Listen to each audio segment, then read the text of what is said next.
आराये स्वानुभूत्याचकास्ते चित्स्वभावाय भावाये सर्वभावान्तरच्छिदे।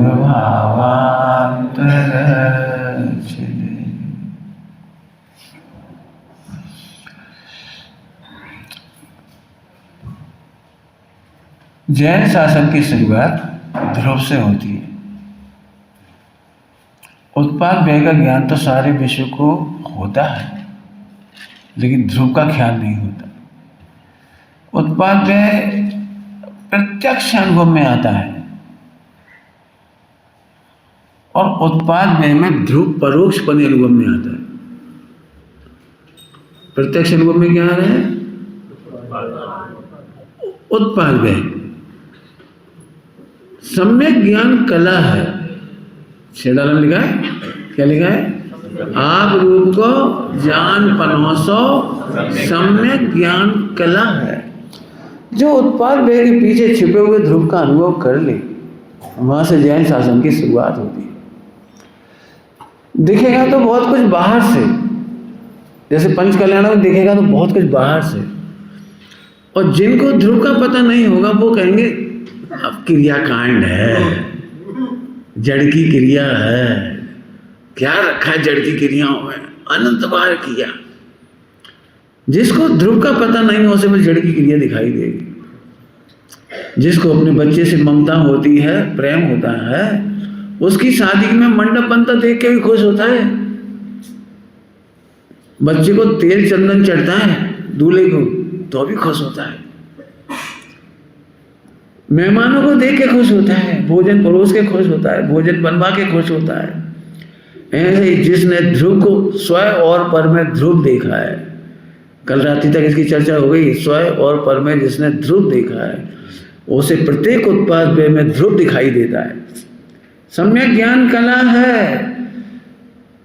ध्रुव अनुभव में आता है, लेकिन प्रत्यक्ष ना होने से, प्रत्यक्ष में तो उत्पाद व्यय है। उत्पाद व्यय कहो, ज्ञान दर्शन का व्यापार कहो, थोड़ा खराब तरीके से कहो तो ज्ञान दर्शन का गेय कहो। जल्दी जल्दी बोल गए कुछ। ज्ञान दर्शन कहो और ज्ञान दर्शन में झलकने वाले मोह राग देश आदि कहो। जगत के जीवों को मोह राग देश का परिचय भी कहाँ है? इसकी चर्चा कल की थी अपन, मोह की चर्चा। मोह राग देश की भी परिचय कहाँ है? वास्तव में तो मात्र 4 संज्ञाओं का परिचय है। क्या कहा हमने? काय का परिचय है? 4 संज्ञा। भोजन करने का भाव आता है, कमाने का भाव आता है, भय लगता है और मैथुन संज्ञा। वास्तव में जगत के जीवों को 4 संज्ञा की खबर है। 4 संज्ञाएं मोक्ष मार्ग में साधक भी नहीं है और बाधक भी नहीं है, वो ज्ञान का गेय मात्र है। जल्दी कह गए हम कुछ? ये चारों संज्ञाएं ज्ञान में गेय मात्र है। असली जो ज्ञान है वो तो उत्पाद व्यय है, वहां तो बंद ही नहीं होता। ज्ञान दर्शन उपयोग बंद का कारण नहीं है। ज्ञान दर्शन उपयोग बंद का कारण नहीं है। जिस ज्ञान दर्शन के उपयोग में गेय झलकते, कौन से गेय झलकते? 4 संज्ञा। कौन से झलकते हैं? 4 संज्ञा। और भी झलकते हैं, लेकिन आप लोगों को निकटवर्ती में 4 संज्ञा है। किसी को ये प्रॉब्लम नहीं होती कि ये मकान क्यों दिख रहा है, ये कार क्यों दिख रही है, ये दुनिया क्यों दिख रही है, ये किसी को प्रॉब्लम नहीं है। अपने अंतर में झलकने वाली 4 संज्ञाओं से तकलीफ है। कौन सी तकलीफ है बता दो? अपने में झलकने वाली 4 संज्ञाओं की तकलीफ है। और इसी से वो मानता मैं बहुत बेकारी हूँ, मैं बहुत पापी हूँ, मेरा उत्पाद व्यय खराब है। ध्यान रखना, मोह राग देश 4 संज्ञाएं मेरा उत्पाद व्यय ही नहीं है। कुछ कह रहा हूं? 4 संज्ञाएं मेरा उत्पाद व्यय नहीं है, वो कर्मोपाधि सापेक्ष भाव। मेरा उत्पाद व्यय तो ज्ञान दर्शन है, और ज्ञान दर्शन बंद का कारण नहीं है। उपयोगो लक्षणम, उपयोग बंद का कारण नहीं है। उपयोग यदि बंद का कारण हो तो निगोद में से निकलता ही नहीं जीव। उपयोग यदि बंद का कारण होता तो निगोद में से निकलता नहीं जीव। हाँ, कितना सुंदर हूँ, कितना सुंदर हूँ, कितना सुंदर ध्रुव और कितना सुंदर उत्पाद व्यय। उत्पाद व्यय की ध्यान रखना, 4 संज्ञाएं भी आपको दिखाई देती ना, वो उत्पाद व्यय की निर्मलता है, स्वच्छता है ज्ञान दर्शन की। ज्ञान दर्शन की स्वच्छता में झलक रहे हैं वो मोह राग द्वेष। जो कुछ तुम्हें झलक रहा है वो ज्ञान की दर्शन की स्वच्छता में झलक रहा है। वो बंद का कारण नहीं है, वो तो आनंद का कारण है।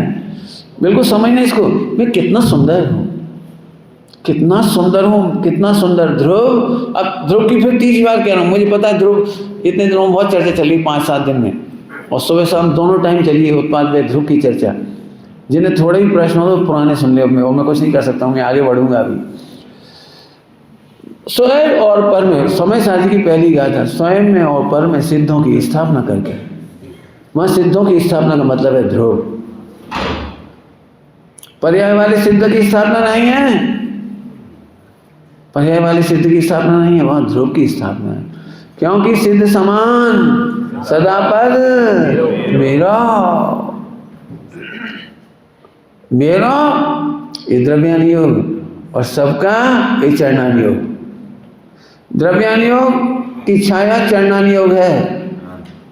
यदि छाया ठीक नहीं पड़ रही तो द्रव्यान योग ठीक नहीं है। अभी आप गुरुदेव श्री की अंतिम लाइन सुनी होगी आपने, प्रवचन की अंतिम लाइन, जिसको व्यवहार का उल्लास नहीं आता, आचरण का उल्लास नहीं आता, पूजा पाठ सट आवश्यक का उल्लास नहीं आता, उसकी दृष्टि में खोट है और उसकी प्रवृत्ति में भी खोट है। अभी अंतिम लाइन थी, दृष्टि में खोट है, दृष्टि में। जब निर्गंत मुनिराज को आहारदान देने की बात आई थी अभी, तो एक बहुत प्यारी पंक्ति कही थी, जिनकी दृष्टि में निर्गंतता है और जिनकी चरित्र में, जिनकी प्रवृत्ति में निर्गंतता है, ऐसे मुनि भगवंतों को आहारदान देता है। भाषा पकड़ो कितनी सुंदर थी। मैंने दर्शन मोह चार्य मोह दोनों पर नजर रख करके गुरुदेव बोल रहे थे निर्गंतता, केवल नग्न दिगंबर नहीं बोला था, दृष्टि में निर्गंतता और प्रवृत्ति में निर्गंतता जिनके जीवन में है उनको आहारदान देता है। बड़े नपे तुले शब्द हैं गुरुदेव के, एक एक शब्द माणिक मोतियों जैसा है। आइए, स्वयं और पर में ध्रुव की स्थापना कर ली। अब मैं इसे जोड़ रहा हूं, आज हमारा दिन ध्वज दंड आरोपण का है। मैं जानता हूं इसके मामले में लोग जागरूक नहीं होते और मेरा काम जागरूकता ही फैलाना है। हाँ चलो एक गड्ढा होएगा, कई बार तो लोग हंसी उड़ा देते हैं, झंडे का डंडा, झंडे का डंडा नहीं है वो, उसका बहुत सम्मानी शब्द है ध्वज दंड। वो डंडा नहीं है, ध्वज दंड है, उसका आरोपण किया जाएगा। अब रुक जाओ, अब बहुत सारी बातें कहनी पड़ेंगी मुझे इसके पहले। कौन सी क्रिया की चर्चा कर रहा हूं वो तो आप समझ ही गए। आपको पता है जब भी कहीं जिन मंदिर बनाना होता है तो सबसे पहले भूमि की खोज होती है। भूमि की खोज होने के बाद उस भूमि को खोद कर देखा जाता है। यदि वहाँ हड्डी निकलती है तो उस स्थान पर मंदिर नहीं बनाया जाता। जहाँ भी मंदिर बनाया जाता है सबसे पहले जमीन खोदी जाती है और देखा जाता है। विधि में ऐसा लिखा है, यदि गड्ढा खोदा और पूरी मिट्टी भरी और कम पड़ गई, दब गई, तो उस स्थान पे मंदिर नहीं बनाते। गड्ढा खोदा और मिट्टी भरने के बाद दबा दबा के भी उफन रही है, ऊपर ऊपर हो रही है, वो स्थान बहुत बढ़िया है। उस स्थान से जिन शासन की प्रभावना अच्छी हो। एक काय की बात बता रहा हूँ, क्रियाकांड की। हमारी तो हर भावना में ध्रुव है। कैसे ध्रुव है वो अभी उसकी चर्चा करेंगे। ध्रुव अच्छा अच्छा चलिए, समझ में आया ना आपको? इधर देखो,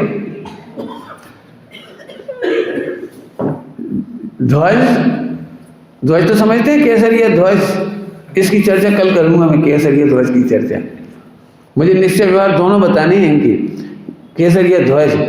लेकिन अभी हम बता रहे हैं आरोपण क्या है, रोपण क्या है। रोपण, आरोपण नहीं, रोपण है। आरोपण और रोपण में फर्क है। जहां हमें ध्वज दंड स्थापित करना है, काहे का? जिन शासन का।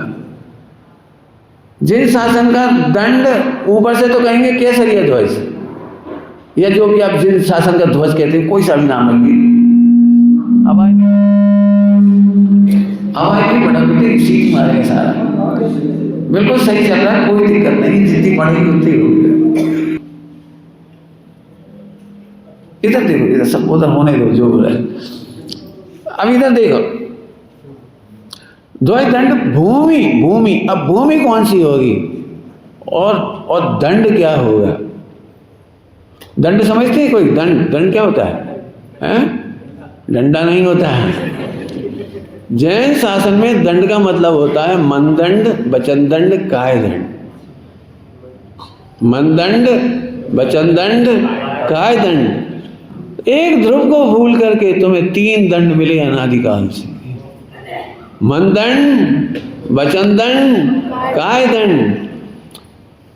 इसको यद्वा तद्वा मत रखो, इस मन वचन काय को यद्वा तद्वा मत रखो, शुद्ध भूमि में रखो, शुद्ध भूमि में रखो। मन वचन काय का व्यापार अशुभ में लगाना, भोगों में लगाना, संसार में लगाना, पापों में लगाना, अच्छी भाषा में बोलूं तो ध्रुव के विरोध में लगाना। जैन शासन की शुरुआत ध्रुव से होती है, मैंने पहले ही कहा था। ध्रुव के विरुद्ध लगाना, मोह ममता में लगाना, खाने पीने में सुख है और वही करते रहना। थोड़े में कह रहा हूँ, बहुत खाने पीने में सुख है। अरे बेटा शादी करो, अरे बेटा मंदिर तो पूजा कर आया करो, बेटा दर्शन कर आया करो, अब तो बेटा कमाओ, शादी करो, खूब खुश रहो बेटा, खुश रहो। दुनिया खुश रहने का आशीर्वाद देती है और जैन शासन सुखी होने का आशीर्वाद देता है। ये तुम्हें फैसला करना है कि खुशी ढूंढना है कि सुखी ढूंढना है। खुश और सुख, फैसला तुम्हारे हाथों में। जब खुशी का आशीर्वाद मिलता है, आशीर्वाद सारी दुनिया देती है, लेकिन आज तक कोई खुश नहीं हुआ। शादी के टाइम आशीर्वाद देता है, सुखी रहो बेटा, सुखी तो कहते ही नहीं है, क्योंकि सुख की संभावना ही नहीं है वहां तक। जुगल किशोर जी मुख्तार ने लिखा है, विवाह करने में दुख की गारंटी है, सुख की संभावना है। क्या लिखा है? विवाह करने में दुख की गारंटी है और सुख की संभावना है। खैर जो भी आप करो, मुझे से कोई मतलब। सुनो, इन मन वचन काय को गलत स्थान पर स्थापित मत करो। बाबूजी की भाषा में कहो तो शुद्ध चित्त भूमि में स्थापित करो, अर्थात रत्नत्र प्रकट हो सके ऐसी भावभूमि। अपनी मन वचन काय को स्वाध्याय में लगाओ, सत्संग में लगाओ, धर्मात्माओं के बीच में रहो। आज 26वीं गाथा सुनाई थी पद्मनंदी पंचमी संधिका की, 26वीं गाथा। उस गाथा को पढ़ के 202 पेज नंबर बताया था गुरुदेव ने। उसमें कहा था, जहाँ रत्नत्र की क्षति हो, व्रतों की क्षति हो, उस व्यक्ति को छोड़ दो। जल्दी नहीं बोलो, उस व्यक्ति को छोड़ दो। कोई समझ में आया? मैंने व्यक्ति को वचन दिया। गुरुदेव ने पहला वचन बोला था व्यक्ति को छोड़ दो, बाद में कहा था देश को छोड़ दो, गांव को छोड़ दो, ऐसी नौकरी को छोड़ दो। गुरुदेव श्री कहते ही नहीं थे केवल ग्रंथों के आधार से, उन्होंने अपने जीवन में करके दिखाया। और बॉम्बे की चर्चा में जब लोगों ने पूछा कि हम काठियावाड़ से यहाँ आ गए बम्बई, और बहुत गुजरात से आ गए, और यहाँ हम रात्रि भोजन करते हैं, इसके बिना हमारा चलता नहीं है, तो गुरुदेव श्री ने 1 सेकंड भी देर किए बिना कहा था, तो तुम बम्बई छोड़ के अपने गाँव चले जाओ। पुण्य के उदय से ज़्यादा यहाँ भी नहीं मिलेगा, और पुण्य के उदय प्रमाण वहाँ भी मिलेगा। लेकिन जहाँ देश शास्त्र गुरु का सानिध्य ना हो, सम्यक दर्शन का घात होता हो, ऐसे गांव में देश में नहीं बसना। रत्न भी बरसते हों तो भी वहाँ नहीं बसना। गुरुदेव ने ऐसा कहा। तो बोले हम कमाएंगे कैसे? तो अपने पुण्य का भरोसा करो, पुण्य का भरोसा करो, कर्तत्व का भरोसा मत करो कि हम कर्तत्व से कमा लेंगे। ये सब उस समय के प्रवचन में आई बात। सबसे पहले एक खास बात है, व्यक्ति को छोड़ दो। एक बार बिजनेस वगैरह की बातें तो इधर उधर की हैं, लेकिन व्यक्ति बहुत कठिन काम है।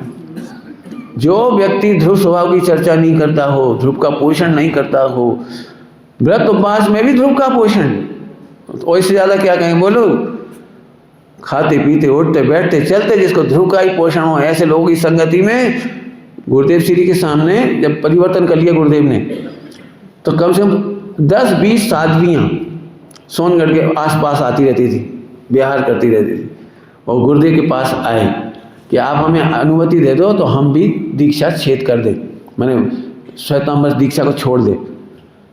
तो गुरुदेव ने एक बात कही थी, यदि छाछ रोटी खा सको, सूखी रूखी रोटली न छाछ में गुजारा कर सको, तो सोचो हम तुम्हें व्यवस्था नहीं दे सकेंगे भोजन पानी की, हम नहीं दे पाएंगे।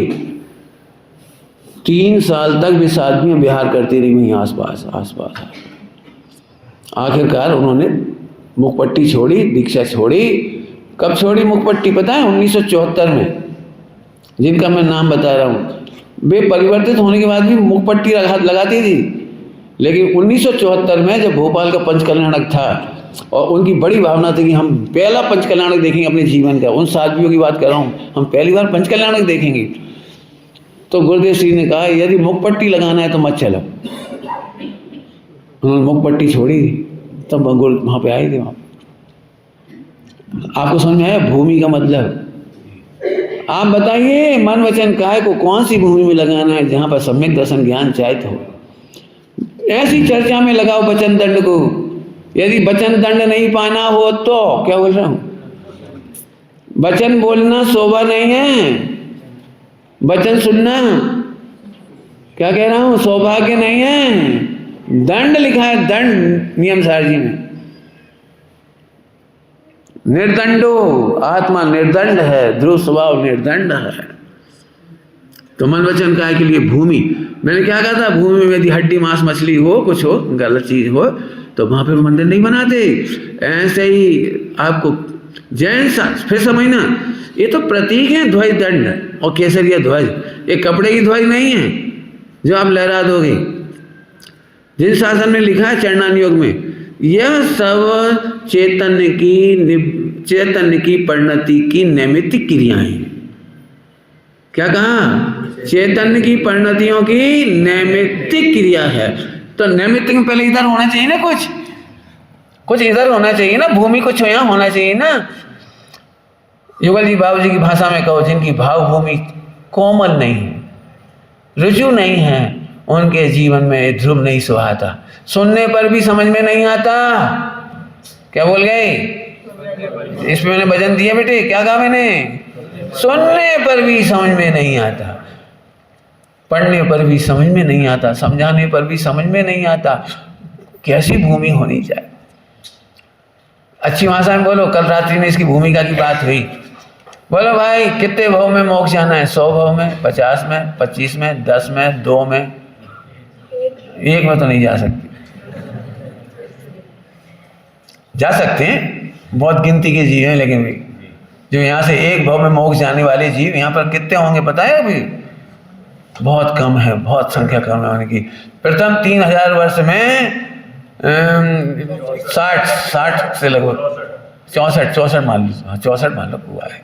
माने 3000 वर्ष में 64 जीव हैं जो यहाँ से सीधे विदेश से जाकर उसी भाव से मोक्ष चले जाएंगे। तो फिर भी काफी संख्या है, अपन भी लगा सकते हैं अपना नंबर।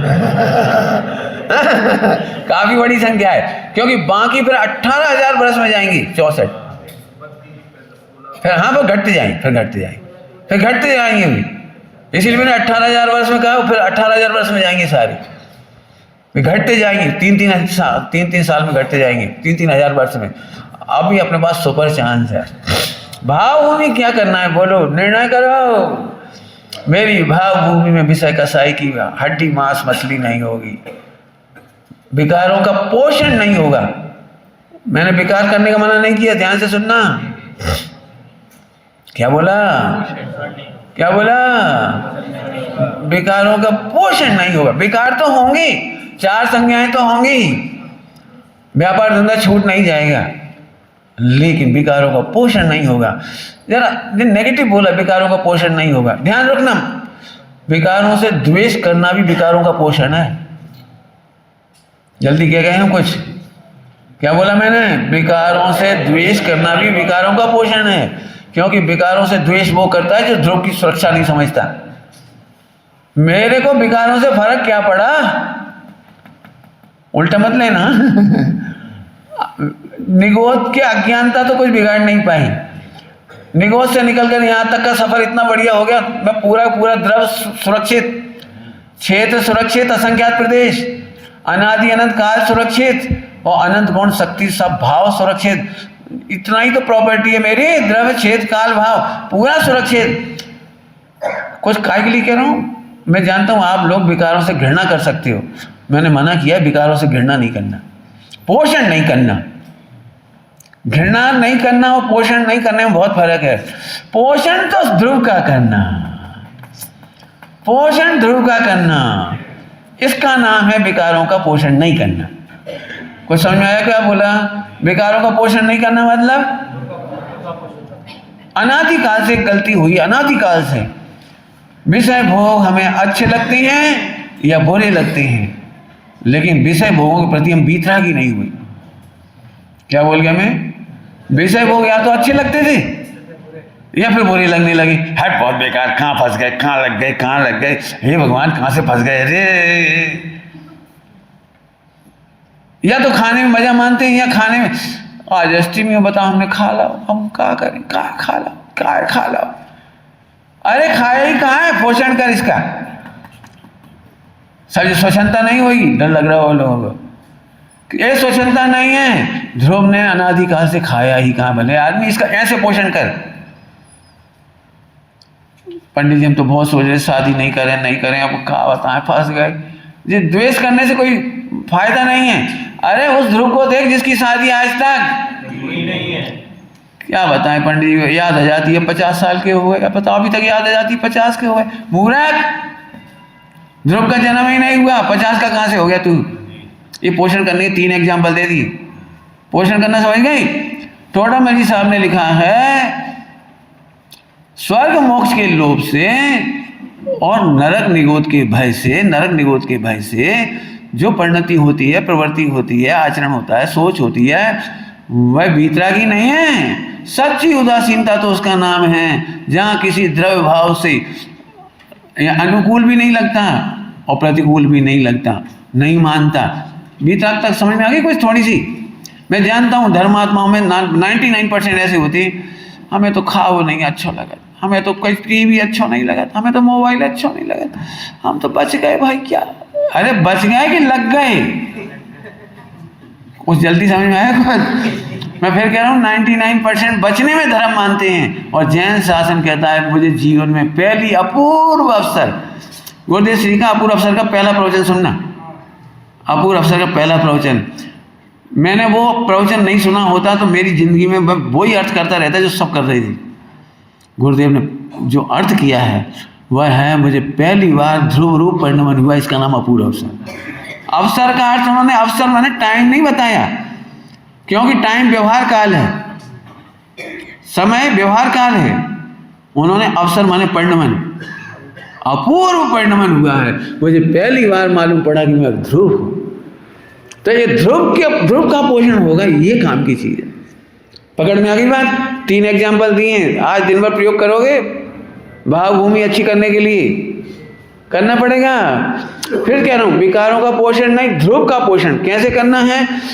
विकारों से द्वेष नहीं करना। मैं जानता हूं विकारों से द्वेष सरल पड़ता है, लेकिन विकार के काल में भी मैं तो ध्रुव हूं, मेरा कुछ बिगड़ा नहीं, अनादिकाल से परेशान है। नहीं, आप परेशान नहीं हूं। कुछ समझ में नहीं आ रही होगी। ये कहना तो सरल है, अनादिकाल से परेशान हूं, और कौन से कैसे पाप किए, कैसे कैसे राग किए, कैसे कैसे द्वेष किए, कैसे कैसे गंदे काम करे, अरे मर गए। जैन शासन में मंदिर में आकर के घृणा और गिलानी करके जाने का नाम जैन शासन नहीं है। अरे ध्रुव इतना सुंदर मिला, अनादि अनंत सुरक्षित मिला कि अब हमें विषयों से घृणा समाप्त हो गई। थोड़ा उल्टा लग रहा होगा। सब तो विषय अच्छे हैं, विषय हैं, न भी अनुकूल है न प्रतिकूल है। मैंने पहले कहा था चार संज्ञाएं न मोक्ष मार्ग में साधक हैं और न बाधक हैं। 4 संज्ञाओं का कंट्रोल न साधक है न बाधक है। उल्टा मत पकड़ना। हमारा पूरा फोकस काय पे है? क्योंकि हम ध्रुव का फोकस खत्म कर देते उस चक्कर में। नहीं बेटा सब बहुत बढ़िया, ठीक है, सड़क पे अच्छा ही कहो। चरणानुयोग सुभाषित कहता है। चरणानुयोग की विशेषता क्या है? वो सुभाषित कहता है। जो बच्चा टीवी नहीं देखता हम तो तारीफ करेंगे, मैं खुद करूंगा। मैं खुद करूँगा, खुद। मुझे पहली बार इतना आनंद आ रहा है कि इस पंचकल्याणक में जो भी पात्र बने हैं, कोई पुड़िया नहीं खाता, कोई सिगरेट नहीं पीता, कोई तम्बाकू नहीं खाता। करूँगा, मैं करूँगा ना। ये पहला पंचकल्याणक है जहाँ बिना बुलाए लोग आ गए बिना ही बुलाए आ गए, और वे आए हैं जिनका जीवन बहुत अच्छा है। मुझे इतनी खुशी है, मैंने उन्हीं लोगों को अलाउ किया। मैं कल कहूँगा, आज तो कह ही रहा हूँ, आपकी भूमि इतनी सुंदर है इसलिए आप आ गए, लेकिन अभी कम से कम नहीं, मैं तो चाहूँगा आजीवन मुझे पंडाल में कोई भी महिला लिपस्टिक लगाए ना मिले। मुझे बहुत बुरा लगता है। वो क्या कहलाता तुम्हारे, वो इंद्राणी का इतना मेकअप, माता जी का इतना मेकअप, और ये मर गए। पार्लर क्या कहलाता, कौन सी पार्लर होती है, ब्यूटी पार्लर। ये भैया वो माता जी ब्यूटी पार्लर से का हेमा मालिनी बन में आई, कहा के लाजी सच दस के आई। वो क्या कहलाता है पता नहीं ऐसा नहीं। कौन सी भूमि में तीर्थंकर आएंगे ये तो बता दो, और तीर्थंकर का धर्म कौन की भूमि में आया ये तो बता। तीर्थंकर का धर्म अपनी भूमि में कैसे आया? हम भी तारीफ करेंगे चरणनियों की शैली में, लेकिन तुम ध्रुव का पोषण करना। हम पहले ही नंबर में उत्पाद पे ध्रुव पढ़ा रहे, हम कुछ नहीं पढ़ा रहे। 5-7 दिन से मैंने कुछ भी प्रेरणा नहीं करी कि तुम बहुत भाग्यशाली हो। एक भी बच्चे को मैंने नहीं कहा कि बेटा तुम्हारा धन्य हो गया शरीर। मैंने नहीं कहा धन्य हो गया शरीर। धन्य शरीर तो तब ही होगा जब शरीर से बिना तुम ध्रुव देखोगे।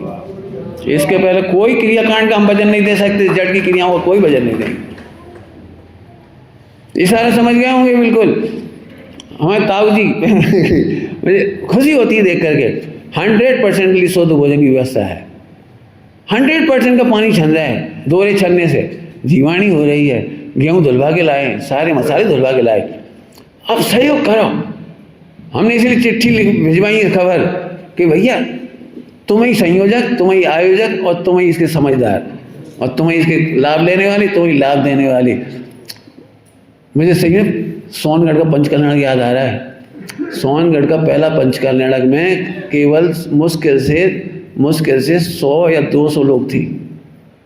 पहले पंचकल्याणक में, पहला पंचकल्याणक। क्यों? क्योंकि उस समय पूरा देश के दिगंबर नहीं जुड़े थे। एक भी दिगंबर उस पंचकल्याणक में नहीं आया था, और एक भी श्वेतांबर नहीं आया था। केवल राजकोट के और 5 भाई और थे, और चंपाबेन की परिवार और शांताबेन का परिवार। इतने लोगों ने पंचकल्याणक किया था। और उस पंचकल्याणक की तैयारी में बैंश्री दोनों गुरुदेव और जो प्रतिष्ठाचार्य आया तो प्रतिष्ठाचार्य 1 महीना रहा था वहाँ। 1 महीना वो अपने हाथों से कपड़े सिले, अपने हाथों से लकड़ी के टुकड़े कर करके समोसरण की मंदिर बनाई, अपने हाथों से। दोनों बहनों ने झंडियाँ सिली, बनाई, मशीन से नहीं मैंने वो पूरा पंचकल्याणक का दृश्य याद आ रहा है। पूरा का पूरा भोजन शुद्ध बना था। उसमें भी नदी से पानी भर के लाया जाता था, नदी से पानी भर के छान करके लाया जाता था। वहाँ कुआं नहीं है, उस समय बोरिंग नहीं थी, लाइट ही नहीं थी। उस जमाने में लाइट नहीं थी। आपको पता है पूरा का पूरा आटा हाथ से पीसा गया है। सोनगढ़ का पहला पंचकल्याणक पूरा आटा हाथ से पिसा था, बेसन हाथ से पिसा था, दूध 100% शुद्ध आया था। 200 लोगों ने वो चमत्कारी पंचकल्याणक उस समय किया था। हमें आज उसी को आदर्श बना के अपना ही पंचकल्याणक मैसेज हो रहा है। चलो आगे। तो ध्वज दंड कहाँ स्थापित होगा, हमारी भावभूमि कैसी होगी, वो उसकी तैयारी। नंबर 1 पोषण किसका करना है, कैसे करना है, बता दी मैंने दृष्टांत देके। नहीं समझ में आए तो जी जरूर सीखना आपस में चर्चा करके कि पोषण कैसे करें। मैं फिर याद दिला रहा हूँ, विकारों से घृणा करना जैन शासन नहीं सिखाता। विकार विकार है, ज्ञेय मात्र है। ज्ञान में ज्ञेय कृत अशुद्धता, और विकार तो आपको बताऊं, सुनोगे ध्यान से, इस विश्व में विकार नाम की कोई चीज ही नहीं है। तो ध्रुव को भूलता है, उसका आरोप डालकर उसे विकार कहते हैं। कुछ बोला है मैंने, क्या बोला मैंने, समझ में आया कुछ, क्या कहेगा जल्दी से। विश्व में विकार नाम की कोई चीज ही नहीं है। भजन देके कह रहा हूं, विकार नाम की कोई चीज ही नहीं है।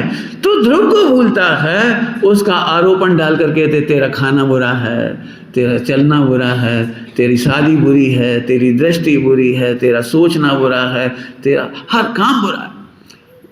जैन शासन में सारे आरोपण भी इधर से ही होते हैं और रत्नत्रय का आरोपण भी यहीं से होता है। तो ये ध्रुव की रुचि है, ध्रुव का पोषण है, तो सम्यक दर्शन है, तेरा देखना सम्यक है, तेरा विश्वास सम्यक है, तेरा ज्ञान सम्यक है, तेरी स्थिरता सम्यक है, तेरा आनंद सम्यक है। ध्रुव को भूलने से समस्त विकार और ध्रुव के स्वीकार में समस्त निर्विकार, रत्नत्रय से लेकर मोक्ष तक का आरोपण। आप पढ़ोगे द्रव्यान योग? बोल दूं कि नहीं बोलूं? समय है अभी तक? सुनोगे? उत्पाद व्यय के मोक्ष को मोक्ष ही नहीं मानता द्रव्यान योग। कर्णान योग कहता है, कर्णान योग उत्पाद व्यय के मोक्ष को मोक्ष कहता है और द्रव्यान योग कहता है मैं सदा मुक्त हूं। मुक्ति का मुझ में क्या होगा, मुक्ति जब आए तब आए, मुक्ति का मुझ में क्या होगा। हमारे पंडित साहब ने तो ये समझाया हमें। द्रव्यान योग में मोक्ष नाम की चीज ही नहीं है। द्रव्यान योग में आप पूछोगे तो मैं गाथा बताऊं, ग्रंथ बता दूंगा आपको।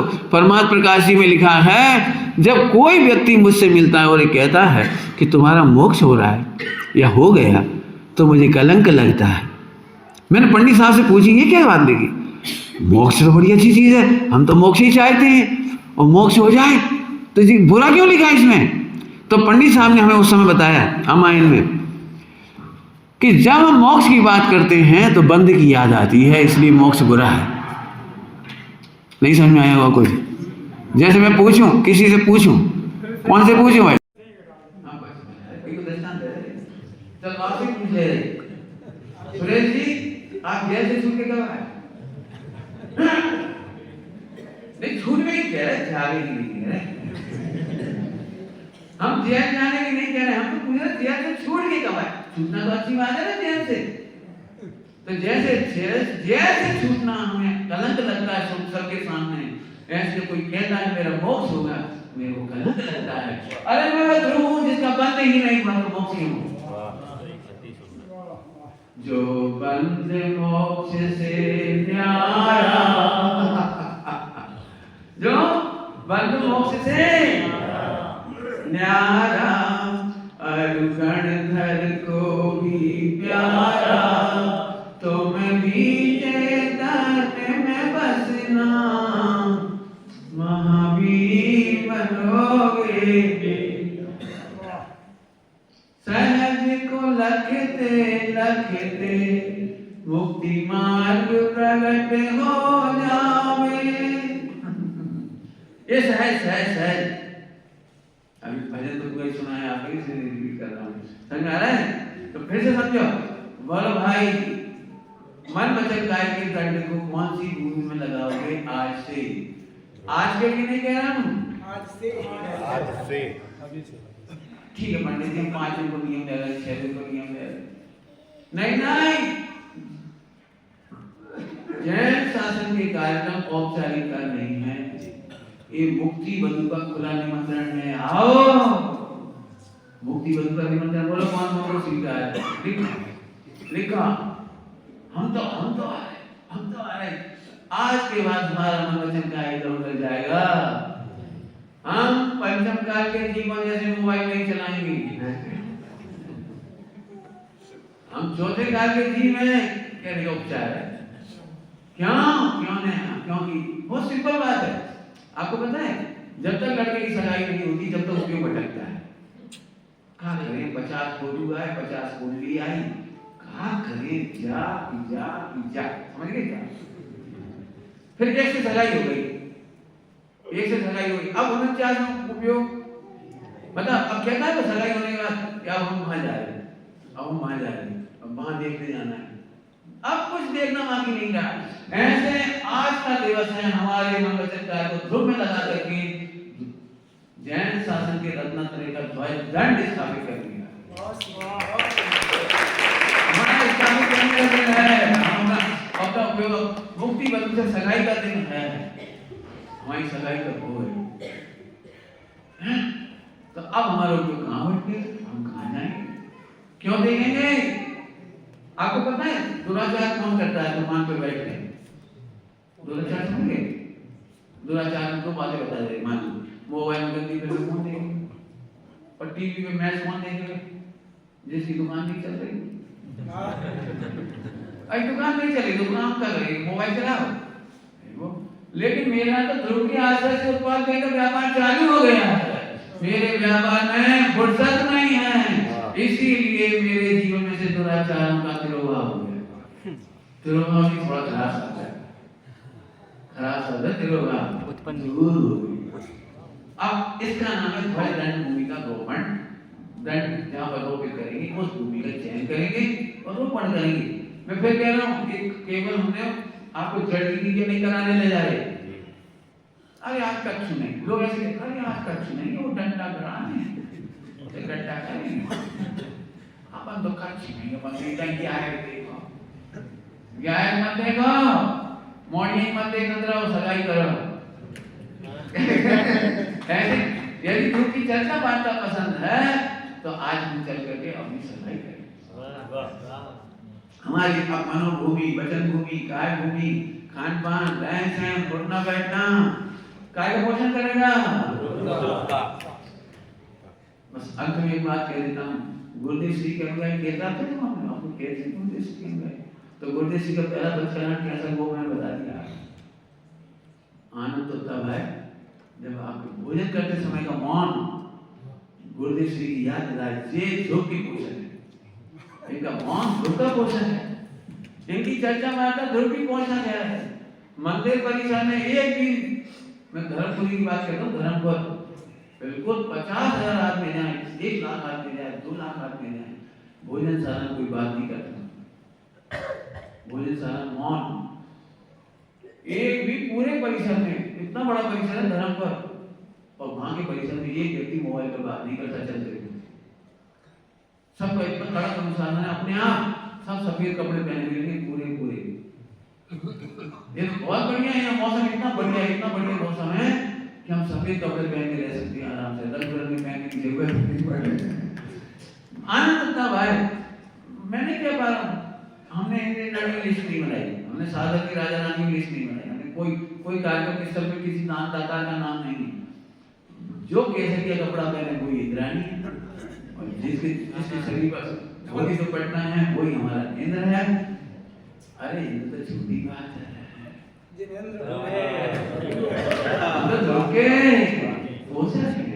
कोई अपने को कम मत समझना। कोई एक शब्द आता है पंचकल्याण के पात्र, इसका मतलब मां की जवाब पात्र, बोलो क्या करें बोलो, हमारा मन तो नहीं है कि ये पंचकल्याण के पात्र हैं और ये अपात्र हैं। ठीक है, क्रिया करने के लिए मेरे को आगे कर दिया, कोई ना कोई क्रिया करेगा, लेकिन तुम में से एक भी व्यक्ति ऐसा नहीं है जो ध्वज दंड का रोपण नहीं करे। और कल कहा था ये भी व्यक्ति नहीं होना चाहिए जो ध्वज का आरोहण ना करे। बाकी चर्चा हम बाद में करेंगे, अभी समय हो गया, मतलब इसमें खूब बोल सकते हैं क्योंकि आपको सुनना दे रही है। तो समझ आ गया भैया, उत्पाद ध्रुव क्या पढ़ा है पहले में पढ़ा चुका हूँ कितने दिनों में, तो उसकी चर्चा आप बात समझना। मैंने तो केवल क्या कहला है, क्रियाओं का वर्णन किया है।